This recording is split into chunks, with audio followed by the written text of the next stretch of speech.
ഷഫീദ് റാവത്ത് ചേർന്നു. ഷഫീദ്, ഈ മുഖ്യ തെരഞ്ഞെടുപ്പ് ഓഫീസർ വിളിച്ച രാഷ്ട്രീയ പാർട്ടികളുടെ യോഗത്തിൽ എനിക്ക് തോന്നുന്നു BJP ഇതെല്ലാം ഗംഭീരമാണെന്ന് പറയുന്നതല്ലാതെ ബാക്കി എല്ലാ രാഷ്ട്രീയ പാർട്ടികളും ഇതിന്റെ പ്രാക്ടിക്കൽ ബുദ്ധിമുട്ടുകൾ എണ്ണി അക്കമിട്ട് സൂചിപ്പിച്ചിരുന്നു. ഈ പറയുന്ന 15% പേരെ ഒഴിവാക്കാനാണോ തീരുമാനമെന്നും അങ്ങനെ ഒഴിവാക്കുകയാണെങ്കിൽ ലക്ഷക്കണക്കിനായ വോട്ടർമാർ വോട്ടർ പട്ടികയ്ക്ക് പുറത്തായി പോകുമെന്നതടക്കമുള്ള വളരെ ജെനുവിനായ ആശങ്ക BJP ഒഴികെയുള്ള രാഷ്ട്രീയ പാർട്ടികൾ ആ യോഗത്തിൽ പറഞ്ഞതാണ്.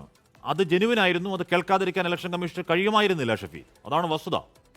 ഹാഷ്മി, ഉറപ്പായിട്ടും. കാരണം ഈ തീവ്ര വോട്ടർ പട്ടിക പരിഷ്കരണവുമായി ബന്ധപ്പെട്ട് രണ്ട് തരത്തിലുള്ള പ്രയാസങ്ങൾ, അതിലൊന്ന് രാഷ്ട്രീയ പാർട്ടികൾ ഉന്നയിച്ച പ്രയാസം, രണ്ട് BLOമാരുടെ പ്രയാസങ്ങൾ, മാത്രവുമല്ല ഈ സമയപരിധിയിൽ ഉണ്ടാകുന്ന ഈ സാങ്കേതികമായിട്ടുള്ള പ്രശ്നങ്ങൾ, ഇത് പൂർത്തീകരിക്കാനുള്ള സാങ്കേതിക തടസ്സങ്ങൾ, ഇതൊക്കെയുള്ള കാര്യങ്ങൾ ഇത് പലതരത്തിൽ ആവർത്തിച്ചാണ്. മാത്രമല്ല ഒരു തരത്തിൽ സംസ്ഥാന തെരഞ്ഞെടുപ്പ് ഓഫീസർ ഇതുമായി ബന്ധപ്പെട്ട കേന്ദ്ര തെരഞ്ഞെടുപ്പ് കമ്മീഷനെ അവരുടെ പ്രായോഗിക ബുദ്ധിമുട്ട് ഉൾപ്പെടെയുള്ള കാര്യങ്ങളും തദ്ദേശ തെരഞ്ഞെടുപ്പ് സാഹചര്യങ്ങളും ഒക്കെ അറിയിക്കുകയും ചെയ്താണ്. എന്നാൽ അന്നൊന്നും ഏതെങ്കിലും തരത്തിൽ ഇങ്ങനെ ഒരു തീരുമാനത്തിലേക്ക് പോകാൻ തയ്യാറായിരുന്നില്ല. പക്ഷേ ഇപ്പോൾ കേരളം ഉൾപ്പെടെ 12 സംസ്ഥാനങ്ങളിൽ സമയപരിധി നീട്ടി നൽകുന്നത് പ്രത്യേക സാഹചര്യം പരിഗണിച്ചാണെന്ന് കേന്ദ്ര തെരഞ്ഞെടുപ്പ് കമ്മീഷൻ അവർ പുറത്തിറക്കിയിരിക്കുന്ന ഉത്തരവിൽ തന്നെ പറയുന്നുണ്ട്. സ്വാഭാവികമായും ഈ 11 വരെ ഈ കരട് വോട്ടർ പട്ടിക 16 എന്ന തീയതിയിലേക്ക് മാറ്റുമ്പോൾ അത് ഒരു താൽക്കാലിക ആശ്വാസമായി കാണാൻ സാധിക്കും. 11 വരെ എന്യൂമറേഷൻ ഫോം, അതേപോലെ തന്നെ 16 മുതൽ ജനുവരി 15 വരെ ആക്ഷേപങ്ങൾ നൽകാമെന്നുള്ളതും സ്വാഭാവികമായും ഇതുവരെ ഉയർന്നിരിക്കുന്ന ആശങ്കകൾക്ക് ഒരു താൽക്കാലിക പരിഹാരമാണ്. അപ്പോഴും ഇതിന്റെ സാങ്കേതിക പ്രശ്നങ്ങൾ പൂർണ്ണ അർത്ഥത്തിൽ മാറ്റാൻ കഴിയുമോ എന്നുള്ള ചോദ്യം നിലനിൽക്കുന്നുണ്ട്. കഴിഞ്ഞ ദിവസത്തെയും, അതായത് ഇന്നലെ ചേർന്ന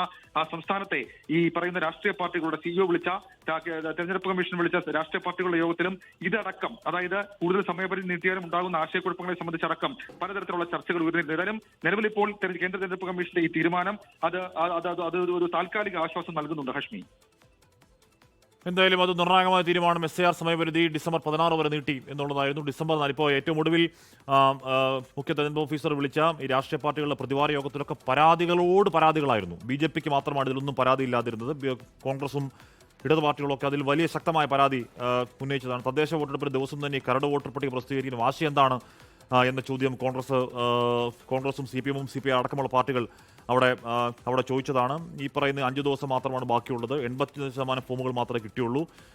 ബാക്കി ആൾക്കാരുടെ ഫോമുകൾ 15% എന്ന് പറഞ്ഞാൽ അത് വലിയ സംഖ്യ ആൾക്കാരാണ്. അപ്പോൾ അത്രയും പേരുടെ തിരിച്ചു കിട്ടിയില്ല, അവരുടെ വോട്ട് നഷ്ടമാകും എന്ന ആശങ്ക ഉന്നയിക്കുമ്പോൾ ഈ പറയുന്ന ഒപ്പിട്ടവരൊക്കെ, ഈ ഫോം ഒപ്പിട്ടവരൊക്കെ കരട് പട്ടികയിൽ വരുമെങ്കിൽ SIR പ്രസക്തി എന്നാണ് സംശയം അവിടെ BJP വെച്ചത്. BJP അതിൽ പ്രശ്നങ്ങളൊന്നുമില്ല എന്ന നിലപാട് സ്വീകരിച്ചപ്പോൾ ബാക്കി രാഷ്ട്രീയ പാർട്ടികളൊക്കെ അതിൽ പ്രശ്നമുണ്ട്, അതിന് സമയപരിധി മതിയാവില്ല എന്ന നിലപാട് സ്വീകരിച്ചതാണ്.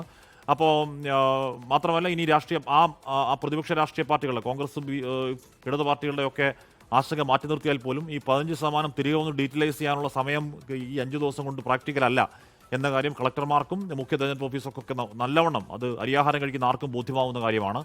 അപ്പോൾ അതിന് പ്രകാരം ഡിസംബർ 16 വരെ കരട് വോട്ടർ പട്ടികയുടെ സമയം നീട്ടുന്നു. അന്തിമ വോട്ടർ പട്ടിക ഫെബ്രുവരി 14 വരിക.